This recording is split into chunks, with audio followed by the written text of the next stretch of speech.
Hello, আমি monkey টুপি। শীতকাল আসতেই আমার সময় শুরু হয়। আমার জন্ম হয় কারখানায়। এক গাদা নরম উল দিয়ে আমাকে বোনা হয়। মাথা, কান আর গলা ঢাকার জন্য আমাকে এমন ভাবে বানানো হয়েছে যেন দেখতে অনেকটা বাদরের মতো লাগে। তাই তো আমার নাম মাংকি টুপি। আমার এই নাম দিয়ে লোকে অনেক কত যে হাসাহাসি করে। শীত এলেই আমি পপুলার, বাচ্চা থেকে বুড়ো সবাই আমাকে ভালোবাসে।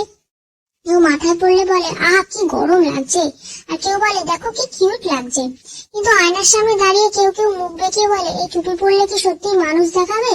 আর তখন আমি ভাবি, দেখো ভাই, আমার কাজ স্টাইল দেখানো না, শীত তাড়ানো। আমার সবচেয়ে বড় কাজ হলো ঠান্ডা বাতাসকে রুখে দেয়া। তবে আমার জীবনে অনেক দুঃখ আছে। শীত শেষে সবাই আমাকে আলমারির এক কোণে ফেলে রাখে। মাসের পর মাস সেখানে পড়ে থাকতে থাকতে আমি এবার ভুলেই যাই যে আমি একজন মাংকি টুপি। তবু আমি জানি শীত এলেই আবার আমার ডাক পড়বে, মাথায় উঠবো, কানে বসবো, আবার সবার গলা জড়িয়ে রাখবো। আমি মাংকি টুপি, শিক্ষিতের রক্ষা কবচ।